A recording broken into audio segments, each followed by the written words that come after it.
חבר אמר לי לכתוב שיר עליך, על כל מה שראיתי בפניך, על השלווה ללא מילים. היה לנו חיים רגילים. אבא שעבד קשה, ואמא טובה מאוד, וחיינו כמו כל הילדים בסביבה. היה לנו חוג חברים, שחלק מהם עד היום הם חברים שלי. רוחות והצלילים, הכל היה כל כך יפה בעיניך, אבא. איך הכרת את סבתא?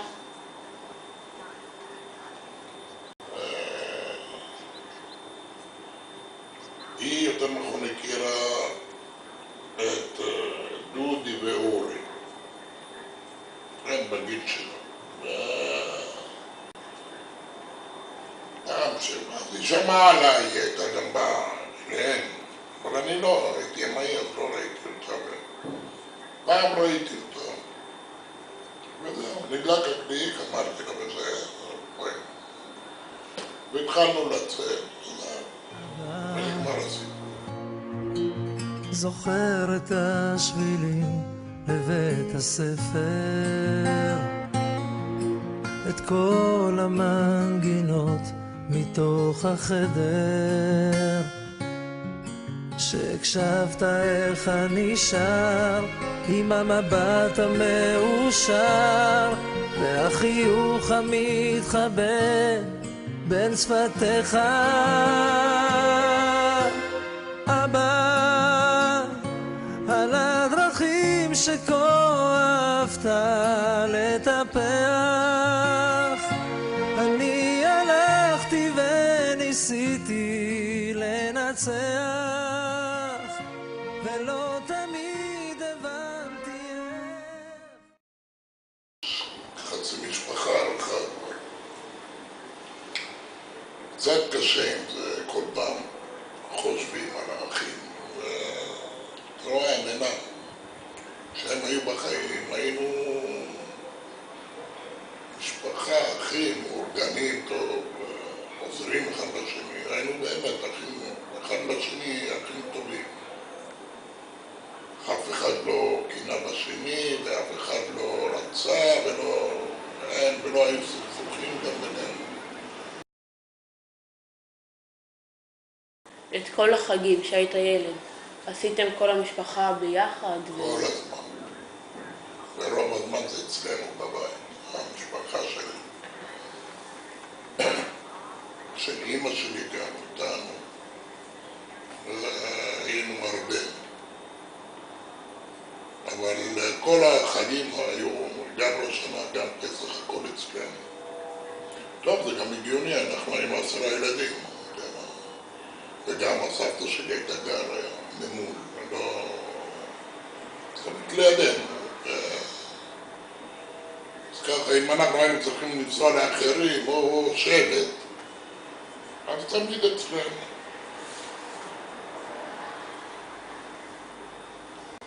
והיה נעים מאוד, והיה צחוקים. וגם מלחמות בין האחים, המלחמות מריבות כרגיל. בכותל של 20 מטר, כל כך הרבה ילדים. אבל זה כל התענוג של החג, בלגן.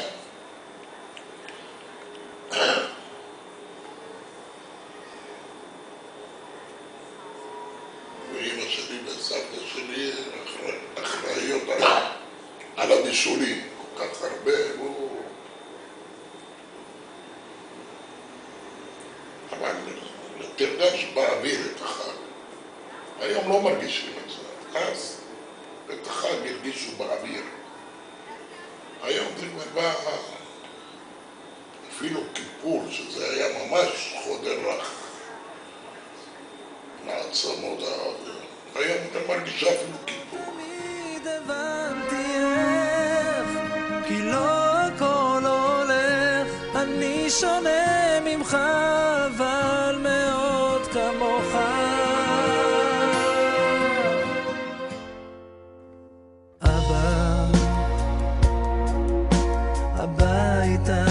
ישן מזמן איננו,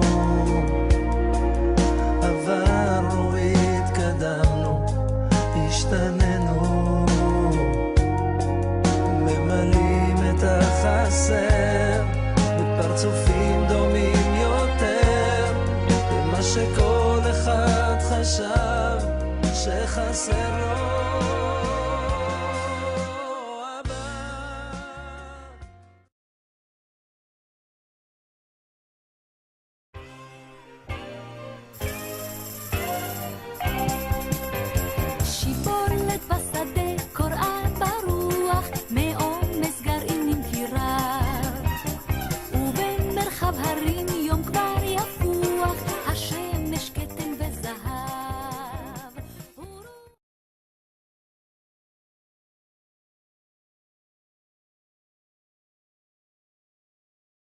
אני יכול לספר סיפור שהוא רגשי, הוא די קצר. כשעליתי לים הייתי צעיר, 16. האונייה שלנו עמדה להפליג בשעות הערב, ב-8-9 בערב. פתאום קוראים לי ואומרים לי, מחפשים אותך על הרציף. אני יורד, אמא שלי זכרונה לברכה עם פרחים, היא ודודה שלי טונה, באה להגיד לי שלום עד לנמל. ואז זה כמו היום, נכנסים לאוטו, נוסעים לנמל. אני האמת שלא יודע איך היא באה, או ברגל או מישהו אולי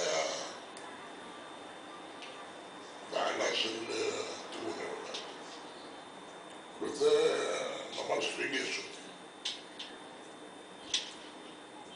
היום זה הכל קל, כבר ללכת, אבל אז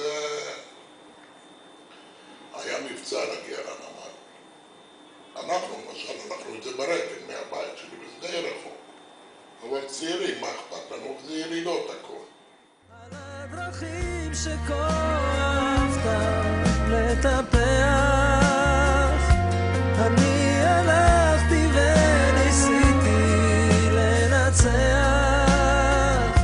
ולא תמיד הבנתי איך, כי לא הכל הולך.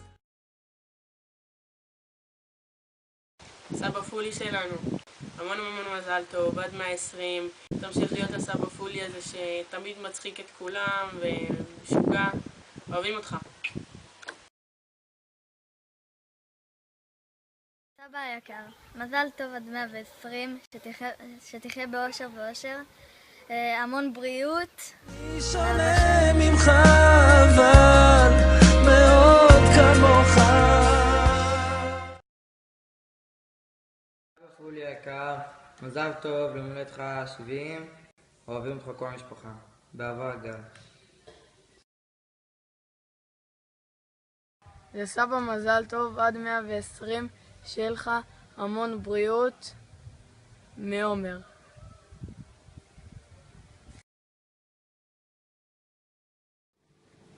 לסבא פולי היקר, המון מזל טוב ושתהיה בריא, בבריאות, באהבה ליאור. הזמן עבר ולא דיברנו, אבא סלח לי. לסבא היקר, מזל טוב ויום הולדת שמח, שתחיה עד 120 עם בריאות, אושר והמון הצלחה. אוהבות, אסליאן, אגב. לקח לי זמן כדי להבין, אתה שייך לי כמו שאני שייך לך. מזל טוב לסבא פולי, שתהיה בריא ותחיה 120 שנה משנה הבאה. מזל טוב לסבא, שכולם אוהבו אותך, שתהיה בריא עד 120 שנה. מזל טוב לסבא פולי, רנדה מזילה. שאני אוהב אותך, בוא לא נשמור בפנים יותר ונדבר.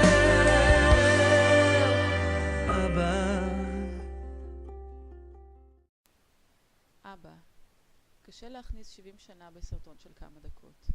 ועוד 70 שנה כמו שלך, עתירות באירועים, חוויות, חברים, קשרים שרקמת, שמחות, טרגדיות, ילדים, נכדים, חתונות, גירושים.